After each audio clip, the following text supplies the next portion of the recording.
1971 সালে স্বাধীনতার পর বাংলাদেশে যে উৎসবমুখর পরিবেশ তৈরি হয় তা একটি সামরিক অভ্যুত্থানের মাধ্যমে মাত্র 4 বছরেই বিলীন হয়ে যায়।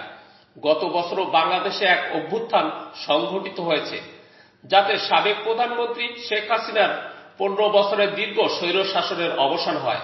এরপর অন্তর্বর্তী সরকারের দায়িত্ব নেন শান্তিতে নোবেলজয়ী বাংলাদেশি ডক্টর মোহাম্মদ ইউনূস। দেশে গণতন্ত্র ফিরিয়ে আনার প্রতিশ্রুতি দেন তিনি, যার প্রায় 1 বছর হয়ে গেছে।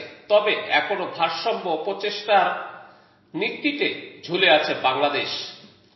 সত্যি কথা বলতে এক্ষেত্রে ডক্টর মোহাম্মদ ইউনূস এবং অন্তর্বর্তী সরকারকে কঠিন দায়িত্ব দেওয়া হয়েছে। বছরের পর বছর ধরে চলা দুঃশাসনে প্রায় ধ্বংসস্তূপে পরিণত হয়েছে রাষ্ট্রীয় প্রতিষ্ঠানগুলো। দুর্নীতির বিস্তার ব্যাপকভাবে ছড়িয়ে পড়েছে এবং সরকার বাহিনী বিরোধী দলগুলোকে দমনের হাতিয়ারে পরিণত করেছিল।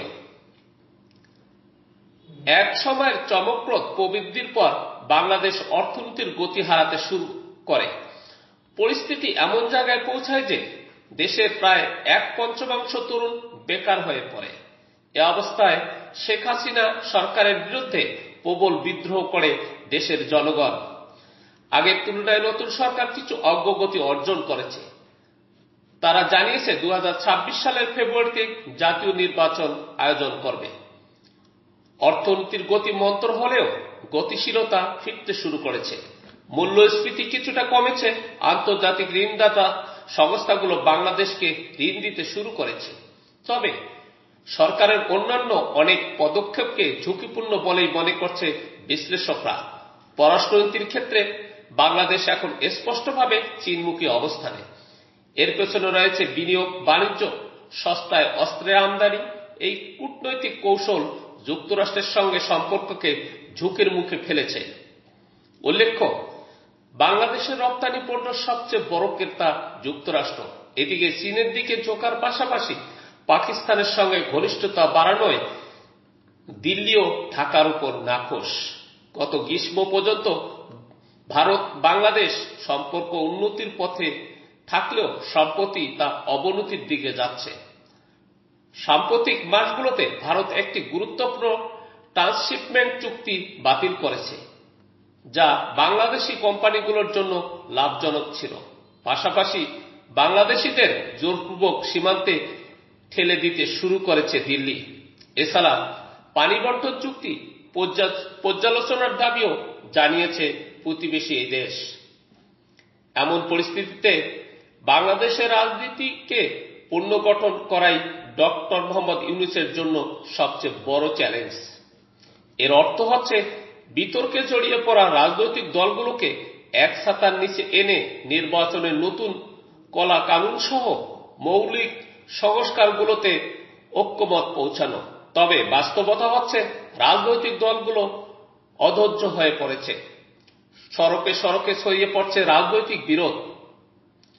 জুনের মাঝামাঝি সময়ে একদল উৎসুক জনতা সাবেক এক নির্বাচন কমিশনের উপর আক্রমণ করে। 2018 সালের নির্বাচনে শেখ হাসিনার দল আওয়ামী লীগকে সহায়তা করার অভিযোগে তার উপর মব লিঞ্চিং করা হয়। চলতি বছরের মে মাসে অন্তর্বর্তীকালীন সরকার সম্ভবত বড় ধরনের ভুল করেছে। তারা দেশের অন্যতম প্রধান রাজনৈতিক দল আওয়ামী লীগের কার্যক্রম অনির্দিষ্টকালের জন্য নিষিদ্ধ ঘোষণা করে। ফলত দলটি আগামী নির্বাচনে অংশগ্রহণ করতে পারবে না। আওয়ামী লীগের শীর্ষ নেতাদের বিচার শুরু করেছে আদালত, যা তারা সঠিকভাবেই করছেন। তবে এতদিন যে আশা ছিল আওয়ামী লীগের কর্মীরা রাজনীতিতে সক্রিয় হয়ে নতুন করে ফিরে আসার আন্দোলন গড়ে তুলবে, সে সুযোগ হারিয়েছে তারা। সন্ত্রাসবিরোধী আইনের একটি সংশোধনের মাধ্যমে এই সিদ্ধান্ত নিয়েছে অন্তর্বর্তী সরকার, যা আইনগত দিক থেকে প্রশ্নবিদ্ধ। এতে দীর্ঘদিন ধরে বাংলাদেশের রাজনীতিতে প্রচলিত কূটনৈতিক কৌশল ও অস্থিরতার আভাস পাওয়া যায়। কেননা এর মাধ্যমেই বিরোধী দলের ওপর দমন-পীড়ন চালানো হয়।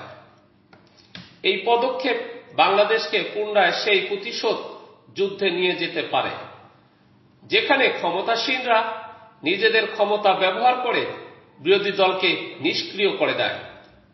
বাংলাদেশের নেতাদের উচিত আওয়ামী লীগের উপর থেকে নিষেধাজ্ঞার বিষয়টি আরো ব্যাপকভাবে বিশ্লেষণ করা। অনেকেই হয়তো এই ধারণার সঙ্গে একমত হবেন না, তবে দেশের সবথেকে পুরনো এই দলের সবাই নৈতিকভাবে কলঙ্কিত নয়। আওয়ামী লীগ এখনো ব্যাপক সমর্থন পায়, বিশেষ করে সংখ্যালঘু সম্প্রদায়ের মধ্যে।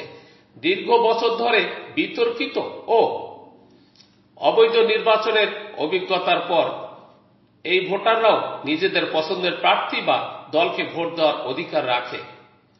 আওয়ামী লীগ স্বাধীনভাবে প্রচারণা চালালেও হয়তো জয়ী হবে না, তবে সংসদে তাদের উপস্থিতি বিরোধী শিবিরকে শক্তিশালী করতে পারে, যা বিজয়ীদের সতর্ক রাখবে। নতুন বাংলাদেশ গড়ার জন্য প্রতিশোধ নয়, প্রয়োজন পুনর্মিলন।